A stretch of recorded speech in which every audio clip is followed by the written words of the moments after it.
Hello everyone. तो हम continue करेंगे अभी वीडियोस रिकॉर्ड करना एंड अपलोड करना। इसके पहले हमने 10th स्टैंडर्ड के लिए पार्ट 1 ऑफ मैथ्स, जिसमें हमने 4th चैप्टर से स्टार्ट किया था सर, फाइनेंशियल प्लानिंग, जिसमें हमने जीएसटी के बेसिक टर्म समझे थे एंड 4.1 एक्सरसाइज पूरा सॉल्व करके हमने वो वीडियो अपलोड कर दिया था। तो अगर आपने अभी तक वो वीडियो नहीं देखा है तो पहले आप वो वीडियो देख लीजिए सर, आपका 4.1 पूरा कवर हो जाएगा। विद सॉल्व्ड एग्जाम्पल्स भी हमने कवर किए थे। आज हम 4.2 स्टार्ट करेंगे सर। उसके लिए क्या क्या बेसिक टर्म्स रिक्वायर्ड है वो हम अच्छे से एक्सप्लेन करके आपको समझाएंगे। अगेन सर जीएसटी के ऊपर ही है 4.2 एक्सरसाइज भी, बट उसमें हम थोड़ा डिटेल में जाएंगे। कुछ न्यू कॉन्सेप्ट्स होंगे सर, वो सीखेंगे हम, जैसे इनपुट टैक्स, आउटपुट टैक्स। आज बहुत सारे रिलेटेड टर्म्स है जो हम पहले एक्सप्लेन करेंगे, देन हम 4.2 पे जाएंगे।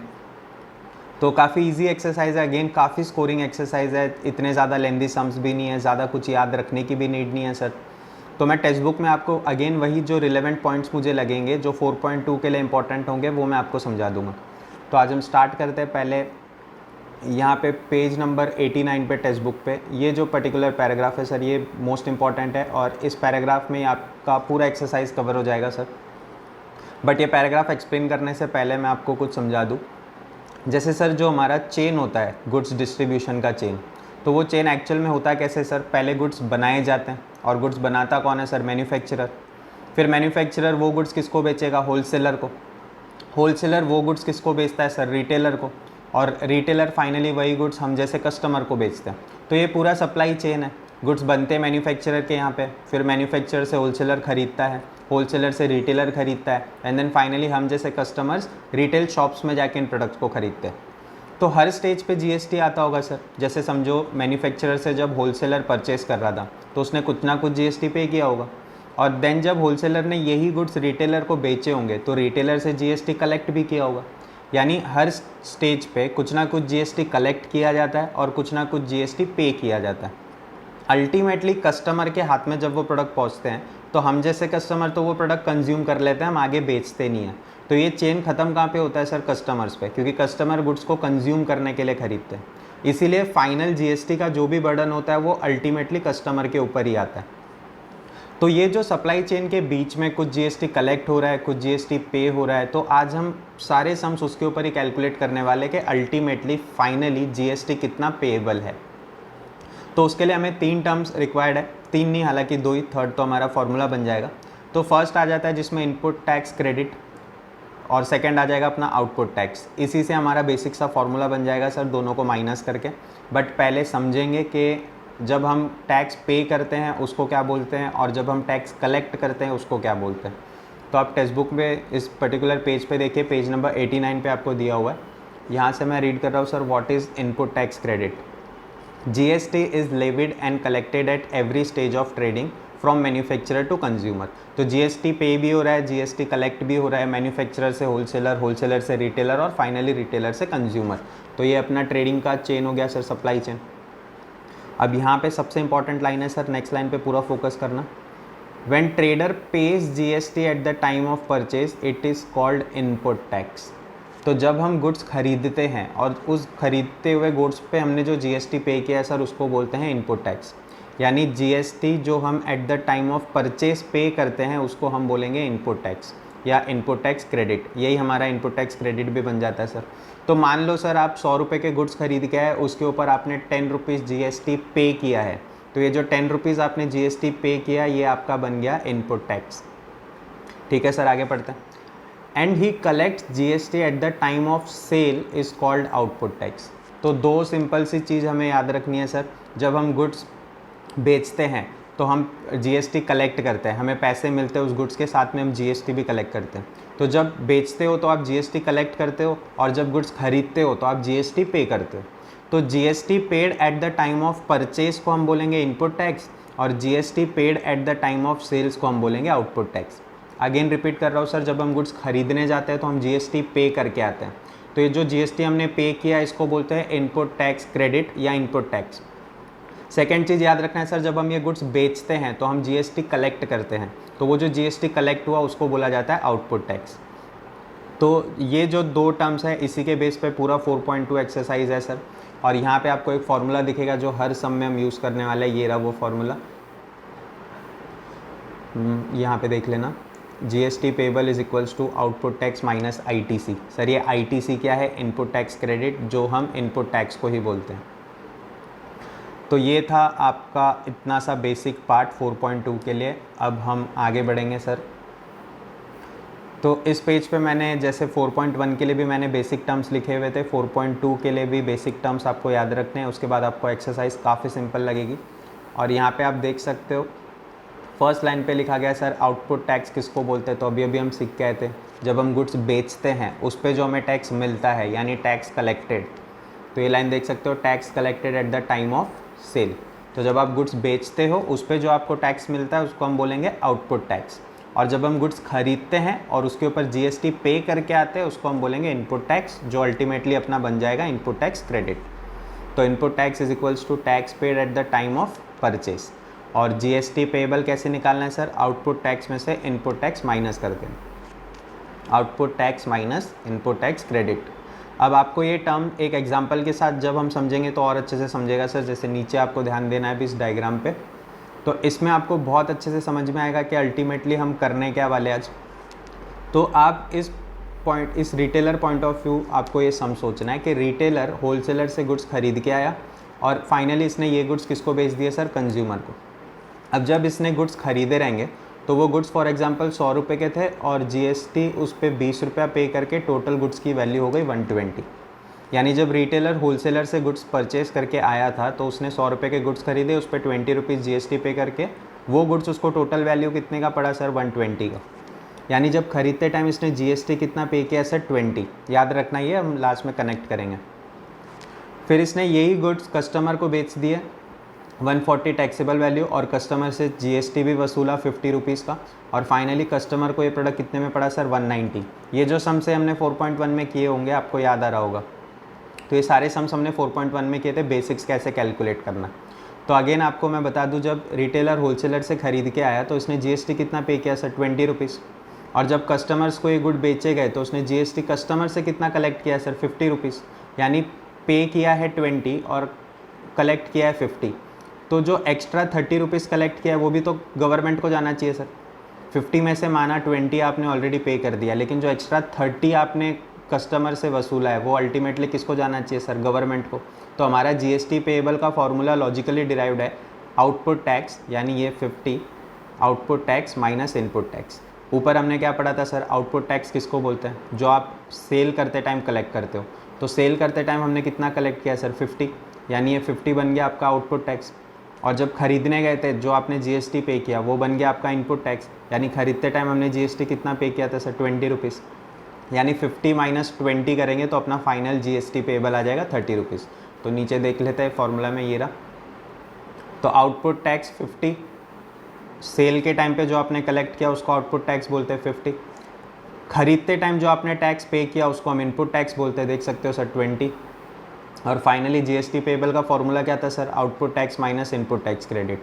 तो आउटपुट टैक्स 50, उसमें से इनपुट टैक्स क्रेडिट 20 माइनस कर दिया तो हमारा GST पेएबल आ गया 30 रुपीज़। तो ये था सर इस पर्टिकुलर एक्सरसाइज के लिए जो बेसिक सम्स हम सॉल्व करने वाले हैं। आपको और अच्छे से समझ में आएगा जब हम सम्स के और जाएंगे। काफ़ी इजी सम्स है सर। तो अब हम फर्स्ट सम से स्टार्ट करते हैं, ये रहा। तो जिनके पास टेक्स्ट बुक है वो क्वेश्चंस टेक्स्ट बुक से भी देख सकते हो और सिर्फ सॉल्यूशन यहाँ से देख लो। जिनके पास टेक्स्ट बुक नहीं है कोई टेंशन की बात नहीं है सर, बिकॉज हमने क्वेश्चन भी लिख रखा है। तो हम क्वेश्चन पहले अच्छे से पढ़ लेते हैं। Chetna store paid total GST of ₹1,05,000 at the time of purchase. फटाक से माइंड में आपको रिकलेक्ट करना है सर, जो खरीदते टाइम आप टैक्स पे करते हो उसको हम ITC बोलते हैं, यानी इनपुट टैक्स। तो tax paid at the time of purchase को हम क्या बोलेंगे सर? Input tax. यानी ये जो आंसर दे रखा है ये आपका इनपुट टैक्स का आंसर है। And collected GST of ₹1,22,500 at the time of cell.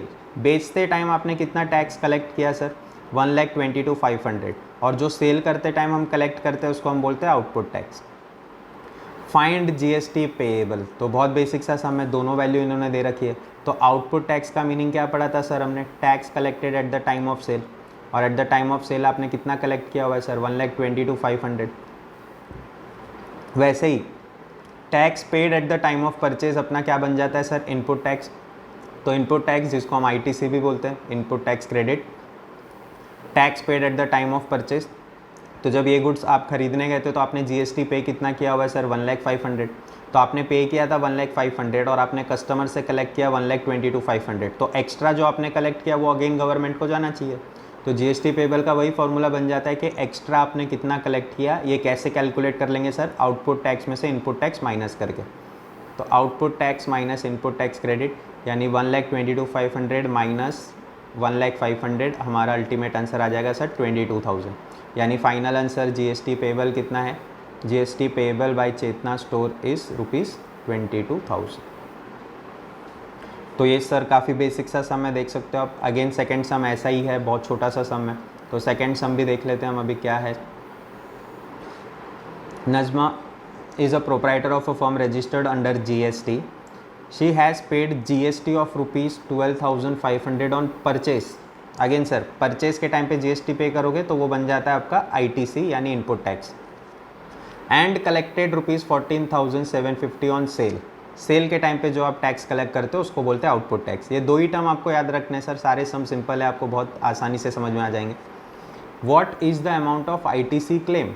ये तो पूछना भी नहीं चाहिए था सर, बिकॉज इन्होंने आंसर ही दे रखा है। तो आईटीसी किसको बोलते हैं हम? इनपुट टैक्स को। और इनपुट टैक्स किसको बोलते हैं हम? जब हम गुड्स खरीदते हैं वो टाइम पे हम कितना टैक्स पे करके आते हैं, तो वो तो इन्होंने खुद ही दे रखा है 12,500। और इन दोनों का जो डिफरेंस होगा, इनपुट टैक्स और आउटपुट टैक्स का जो डिफरेंस होगा वो अपना जीएसटी पेबल। तो अब हम देख लेते हैं सॉल्यूशन पे। आउटपुट टैक्स जिसका मीनिंग है tax collected at time of sale. तो सेल के टाइम पे कितना टैक्स कलेक्ट किया गया था सर? ये आंसर 14,750।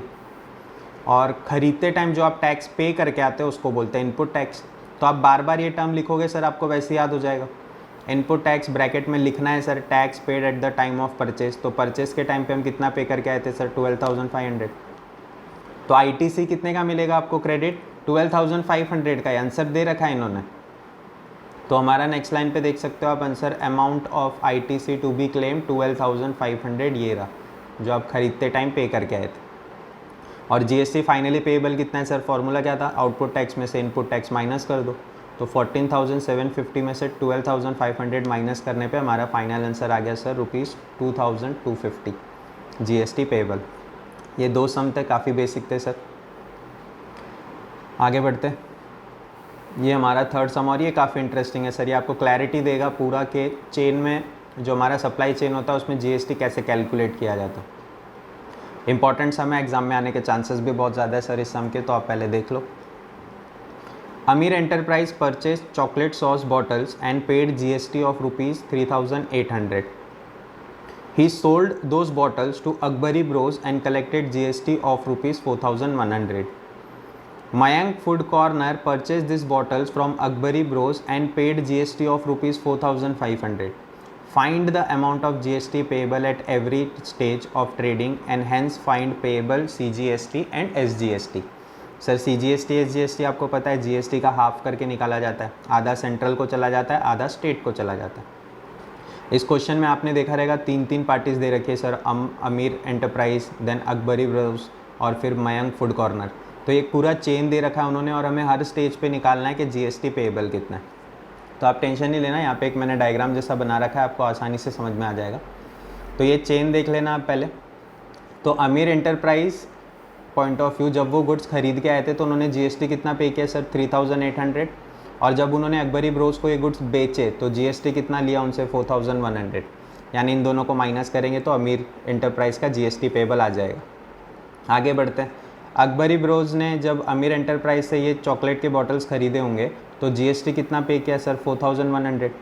और इन्होंने यही बॉटल्स मयंक फूड कॉर्नर को बेचे तब जीएसटी कलेक्ट किया 4,500। तो अगेन 4,500 में से 4,100 माइनस करोगे तो वहाँ का जीएसटी पेएबल भी आ गया। अब मयंक फूड कॉर्नर के आगे उन्हें एक्चुअली कस्टमर को बेचा ये देना चाहिए था, बट क्वेश्चन में ऐसा कुछ मेंशन नहीं है सर। तो हम मयंक फूड कॉर्नर के पॉइंट ऑफ व्यू से कुछ कैलकुलेट नहीं कर पाएंगे, हमारा डायरेक्ट आंसर आ जाएगा कि उन्होंने 4,500 जीएसटी पे किया बस। यानी हमें इस क्वेश्चन में मेनली जो कैलकुलेट करना है कि अमीर एंटरप्राइज को कितना जीएसटी पेएबल है और अकबरी ब्रोस को कितना जीएसटी पेएबल है। तो अगेन सर ये चेन के ज़रिए देखना आप कि अमीर एंटरप्राइज ने यहाँ पे देखना, अमीर एंटरप्राइज ये गुड्स खरीद के आए थे, फिर उन्होंने अकबरी ब्रोस को बेचा, फिर अकबरी ब्रोस ने यही गुड्स मयंक फूड कॉर्नर को बेचे। तो अमीर एंटरप्राइज ने जब गुड्स खरीदे थे तो उन्होंने कितना जीएसटी पे किया, 3800, और ख़रीदते टाइम जीएसटी पे करते उसको हम क्या बोलते हैं सर, इनपुट टैक्स, और बेचते टाइम जो आप जीएसटी कलेक्ट करते हो उसको हम बोलते हैं आउटपुट टैक्स। तो अब हम स्टेज वाइज कैलकुलेट करना स्टार्ट करेंगे सर, और सबसे पहले अमीर एंटरप्राइज के बारे में सोचेंगे। तो आपका पूरा ध्यान सिर्फ इतने डायग्राम पे होना चाहिए, आपका आंसर यहीं से आपको मिल गया होगा कि अमीर ने जब खरीदे थे तो 3800 जीएसटी पे किया और बेचते टाइम 4100 जीएसटी कलेक्ट किया। तो इन दोनों को सब्ट्रैक्ट करके अपना आंसर आ गया। अब सिर्फ हम प्रेजेंटेशन कैसे देना है ये सीख लेते हैं। तो आप देख सकते हो stage 1 GST payable by Amir enterprise, output tax, tax collected at time of sale. तो सेल करते टाइम कितना टैक्स कलेक्ट किया अमीर एंटरप्राइज ने, 4100। और अगला line input tax, tax paid at time of purchase. तो परचेस करते टाइम सर कितना टैक्स पे किए थे, 3800।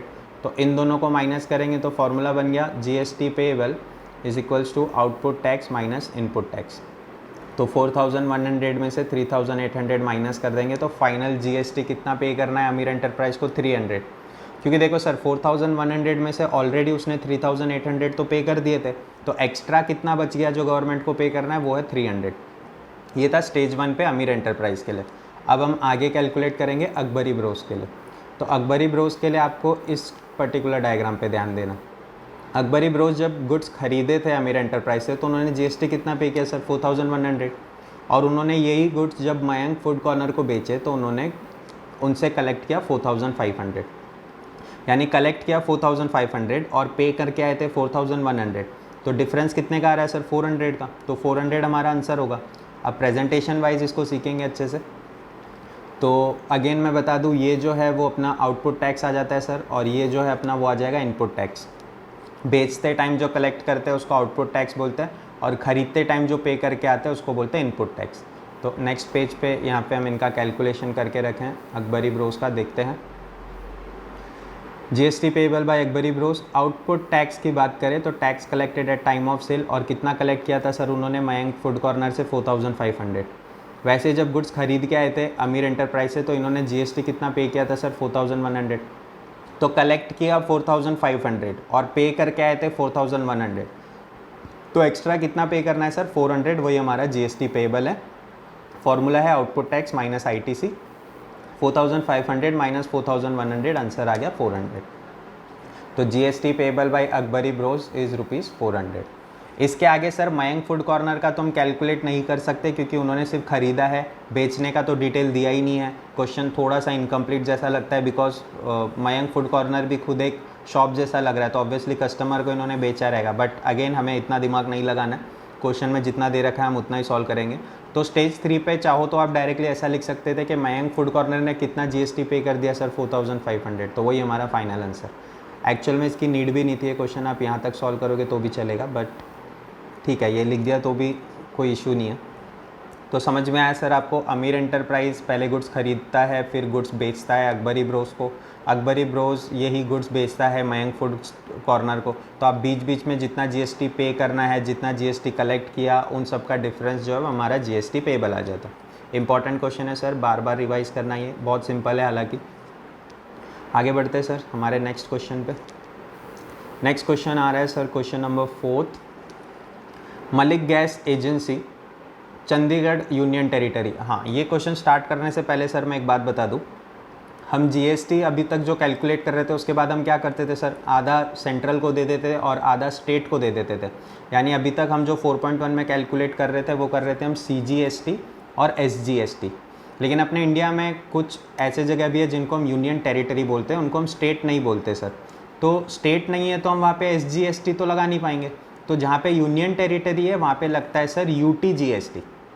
यानी जैसे स्टेट को आप आधा स्टेट को देते थे आधा सेंट्रल को देते थे, तो हम स्टेट को क्या बोलते थे, SGST, state GST.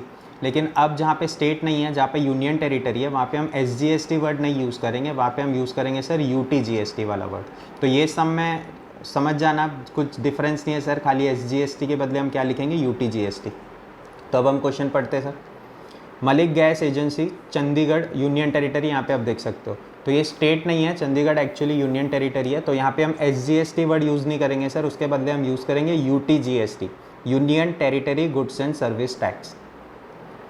Malik gas agency Chandigarh union territory purchase some gas cylinder for industrial use for ₹24,500 and sold them to the local consumers for 26,500। तो इन्होंने सिलेंडर खरीदे कितने में थे सर? 24,500 में, और इन्होंने कंज्यूमर्स को ये सिलेंडर बेचे कितने में? 26,500 में। रेट ऑफ GST आपको दे रखा है 5%। Find the GST to be paid at the rate of 5% and hence the CGST and UTGST। तो ये आप देखना सर, यही मैं बोल रहा हूँ, CGST और SGST नहीं आएगा, इस बार UTGST आएगा। और इन्होंने क्वेश्चन में आपको दे भी रखा था कि for union territory there is UTGST instead of SGST। तो जहाँ पे स्टेट है वहाँ पे SGST लगेगा, जहाँ पे यूनियन टेरिटरी है वहाँ पे UTGST लग जाएगा। तो सब में क्या कैलकुलेट करना है सर? मयंक गैस एजेंसी जब सिलेंडर खरीद के आता है तो उसने सिलेंडर खरीदे 24,500 में, उसके ऊपर हम GST का रेट लगा देंगे सर। और जब ये सिलेंडर कस्टमर को बेचे गए तो 26,500 में, अगेन उसके ऊपर भी GST का रेट लगा देंगे, तो हमें GST पेड और GST कलेक्टेड मिल जाएगा। फिर इन दोनों को माइनस कर देंगे तो GST पेएबल आ जाएगा। सिंपल सा हमें खाली कैलकुलेट करना है। तो इसमें थोड़ा बहुत 4.1 में जो हमने किया था वो अगेन हम रिपीट करने वाले। तो स्टार्ट करते हैं solution. Malik gas agency purchase some cylinder, और कितने में ख़रीदा सर इन्होंने? 24,500 में, और उसके ऊपर GST रेट कितना था? 5%। तो 24,500 का 5%, ये देख सकते हो, GST paid at the time of purchase. और इसको हम क्या बोलते हैं सर? Input tax. याद आ रहा है? ITC। तो जो खरीदते टाइम आप टैक्स पे करते हो उसको हम इनपुट टैक्स बोलते हैं। तो 5% ऑफ 24,500, यहाँ पे 2 0 और 2 0 कट, तो 245 इंटू 5 करोगे तो आपका आंसर आएगा सर 1225। यानी जब खरीदा था गैस तब कितना टैक्स इन्होंने पे किया होगा सर? 1225। तो खरीदते टाइम जो हम टैक्स पे करके आते हैं उसको हम इनपुट टैक्स बोलते हैं। तो हम ये फाइनल जो हमने निकाला वो निकाला है सर इनपुट टैक्स। अब आगे हम सम कैलकुलेट करेंगे जिसमें बेचते टाइम इन्होंने कितना GST लिया। तो आगे देखना, Malik gas agency sold them to local customer for ₹26,500। तो 26,500 में गुड्स को बेचा गया, सिलेंडर को, उसके ऊपर भी सर GST का रेट 5%। तो GST collected at the time of sale, sale के टाइम पे जो आप GST कलेक्ट करते हो उसको आउटपुट टैक्स बोला जाता है। तो 5% ऑफ 26,500, अगेन 2 0 कैंसिल, तो 5 इंटू 265 करोगे तो आपका आंसर आ रहा है सर 1325। और इसको हम क्या बोलेंगे सर? आउटपुट टैक्स, क्योंकि जो टैक्स आपने कलेक्ट किया है सेल्स के ऊपर उसको आउटपुट टैक्स बोलते हैं। फाइनली GST पेबल का अपना फॉर्मूला आ जाएगा sir, output tax minus ITC। तो आउटपुट टैक्स 1325 यहाँ पे निकाल रखा है, और ITC हमने ऊपर निकाल रखा था यहाँ पे सर, ये देख सकते हो। तो ITC कितना निकाला हमने? 1225। तो ये अपना फाइनल अल्टीमेटली 1325 माइनस 1225, यानी GST पेबल आ रहा है 100 रुपीज़ सर। अब इसमें से आधा रखेगा सेंट्रल और आधा रखेगा यूनियन टेरिटरी यानी UTGST। तो 100 रुपये का आधा कितना होगा सर? 50-50, यानी 50 जाएगा सेंट्रल को और 50 जाएगा यूनियन टेरिटरी को। तो वो भी क्वेश्चन में पूछा था, तो बहुत सिंपल सी चीज़ है वो, तो ये देख सकते हो ब्रैकेट में। CGST is equals to half of GST, तो हाफ ऑफ 100 कितना आएगा सर? 50। ठीक उसी तरह UTGST भी हम कैलकुलेट कर सकते हैं, देख सकते हो ये। तो half of CGST, half of 100 कितना आएगा सर? 50। तो इस सम में क्या न्यू था सर? इन्होंने GST के रेट दे रखे थे, हमें GST कितना पेड है और कितना कलेक्टेड है ये निकालना पड़ा, जो बहुत इजी है, 4.1 में हमने सीखा हुआ था बेसिक्स में। फिर उन्हीं दो को जो टैक्स आपने कलेक्ट किया और जो टैक्स आपने पे किया उसको हमने सब्ट्रैक्ट कर दिया, यानी output tax minus ITC। 100 rupees GST payable आया सर, उसमें से हाफ जाएगा सेंट्रल को यानी CGST को, और हाफ जाएगा UTGST को यानी यूनियन टेरिटरी, जो चंडीगढ़ सम में दे रखा था। अगर यूनियन टेरिटरी नहीं दिया होता, स्टेट दिया होता, तो हम यहाँ पे UTGST के बदले क्या यूज़ करते सर? SGST। सिंपल सम है सर। अगले सम पे बढ़ते, सम नंबर 5th। और ये तो काफ़ी ज़्यादा इजी सम था, बट हालांकि स्टूडेंट यहाँ पे कंफ्यूज हो सकते हैं, तो आपको क्वेश्चन अच्छे से रीड करना है सर कि एग्जामिनर आपसे पूछ क्या रहा है। कभी कभार हम कुछ और ही कैलकुलेट करके आ जाते हैं, तो इस सम में आपको खास ध्यान देना है कि एग्जामिनर आपसे पूछ क्या रहा है। क्वेश्चन पढ़ते हैं sir. Mrs. Beauty Products paid 18% GST on cosmetics worth ₹6,000 and sold to the customer for 10,000 यानी ये कॉस्मेटिक जब खरीदे थे तो 6,000 के खरीदे थे और कस्टमर को जब बेचे गए तो 10,000 के बेचे गए जीएसटी के बगैर। तो पहले हम ये रेट लगा के जीएसटी निकालेंगे, बट पहले क्वेश्चन पढ़ो सर, बिकॉज क्वेश्चन में काफ़ी इजी चीज़ पूछ रखी थी, हम अननेसेसरी कुछ भी कैलकुलेट करने लग जाएंगे। What are the amount of CGST and SGST shown in the tax invoice issued? Sir बहुत बेसिक सा क्वेश्चन बन गया ये। इस सब में ना तो आपको ITC पूछा गया है, ना ही आपको GST पेबल पूछा गया है। उन्होंने खाली ये पूछा है कि जब आप कस्टमर को बिल बना के दोगे तो उस बिल में आप CGST कितना दिखाओगे और SGST कितना दिखाओगे, ये बताओ। सर ये सम हमने 4.1 में बहुत बार किया हुआ था, ये सम एक्चुअली उधर डालना चाहिए था, बट अगेन स्टूडेंट्स को कंफ्यूज करने के लिए आप अननेसेसरी ITC वगैरह निकालने लग जाओगे सर, वेस्ट ऑफ टाइम होगा वो। इन्होंने हालांकि सिर्फ इतना पूछा है, कस्टमर को जब आपने ये गुड्स बेचे तो उस पर आप जो GST लगाओगे उसमें CGST कितना होगा और SGST कितना होगा। यानी ये जो इन्फॉर्मेशन है ना सर 6,000 की, ये हमारे किसी काम की नहीं है। हम कितने में ख़रीद के आए थे हमें कोई सेंस ही नहीं है, हमने कस्टमर को कितने में बेचा खाली हमें वो बताना है। तो हालांकि आप इस सब में ITC निकाल सकते हो आपके प्रैक्टिस के लिए, नो प्रॉब्लम, बट एक्चुअल में सबसे पहले आपको वो सॉल्व करना है जो एग्जामिनर ने पूछा है। तो हमें हमारे इस पर्टिकुलर डायग्राम पे फोकस करना है यहाँ पे। तो ये प्रोडक्ट हमने कस्टमर को कितने में बेचे सर, 10,000 में, और GST कितना बोला हुआ है सर, 18%। अब 18% GST तो उसका हाफ CGST और हाफ SGST, तो 18% का हाफ कितना होता है सर, 9% जाएगा सेंट्रल को और 9% जाएगा स्टेट को। तो सम स्टार्ट करते हैं, बहुत इजी सम है। ये रहा सॉल्यूशन, देखो सर अब। Beauty product sold goods to customer for ₹10,000 और रेट ऑफ GST 18%, तो उसका आधा कर देंगे तो सेंट्रल का 9% और स्टेट का 9%। अब ये 9% किस पे लगाए जाते हैं सर, टैक्सेबल वैल्यू पे। हमने 4.1 में किया हुआ है, तो ये देखो amount of CGST is equals to taxable value into rate of CGST, यानी 10,000 का 9% कितना आएगा सर, 900। और अमाउंट ऑफ SGST भी वैसे निकालेंगे, सेम टू सेम आएगा हाफ, यानी 900, वही टैक्सेबल वैल्यू के ऊपर 9% लगा के। तो इतना सही पूछा था क्वेश्चन में कि आपको CGST और SGST इनवॉइस पे कितना दिखाना है। हो गया सर सम सॉल्व, 5th सम था ये। आप चाहो तो इसमें ITC निकाल सकते हो, क्योंकि उन्होंने गुड्स खरीदे थे 6,000 में, 6,000 पे आप 18% लगा के देख सकते हो। तो ये मैंने ऊपर एक्चुअली डायग्राम में आपको दे रखा है, अगर आपको इस सम को और एक्स्ट्रा सॉल्व करना है तो यहाँ पे देख सकते हो। तो 900 + 900 कितना होता है सर, 1800। यानी जब हमने कस्टमर से GST कलेक्ट किया रहेगा तो कितना कलेक्ट किया रहेगा सर, 1800। और हम जब ये गुड्स खरीद के आए थे तो 6,000 के ऊपर 18% हमने GST पे किया था सर, 1080। तो आप चाहो तो ITC कैलकुलेट कर सकते हो, क्वेश्चन में पूछा नहीं है, ये एक्स्ट्रा चीज़ें हम कर रहे हैं। तो 1800 में से आप 1080 माइनस करोगे तो आपका ITC आ जाएगा।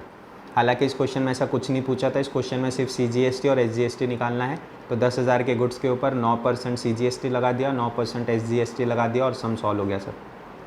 इस एक्सरसाइज में 2 सम और है, बट वो इन्वॉइस बनाने के ऊपर है, प्रिपेयर करना है, उसका फॉर्मेट बनाना है, तो उसके ऊपर मैं अगला वीडियो डाल दूंगा सर, उसमें वो दोनों सम कवर हो जाएंगे। और एक्सरसाइज सॉल्व्ड एग्जाम्पल में एक थर्ड क्वेश्चन है सर जो काफ़ी इंटरेस्टिंग है। ये 5 क्वेश्चंस तो काफ़ी सिंपल थे एक्सरसाइज के, हालांकि वो जो सॉल्व्ड एग्जाम्पल है वो थोड़ा सा ट्रिकी है। तो अगले वीडियो में मैं वो भी सॉल्व कर दूंगा आपके लिए, और ये जो 2 बिल है फॉर्मेट वाले वो भी हम बना के ये एक्सरसाइज ख़त्म कर देंगे। इसके बाद 4.3 जो है वो अगेन फाइनेंशियल प्लानिंग के ऊपर है, जिसमें GST के बारे में कुछ नहीं होगा सर। तो GST के ऊपर ये 2 ही एक्सरसाइज थी आपको, फर्स्ट एक्सरसाइज और सेकेंड एक्सरसाइज। आगे जो होंगे वो शेयर मार्केट की बात करेंगे सर, उनसे रिगार्डिंग हम सम सॉल्व करेंगे। तो आप ये 2 एक्सरसाइज अच्छे से सॉल्व करना है, क्योंकि एग्जाम में क्वेश्चन एक्सपेक्टेड है, आएगा ही आएगा सर इन दोनों एक्सरसाइज में से। प्रैक्टिस कीजिए, बहुत बार रिवाइज़ कीजिए। Thank you.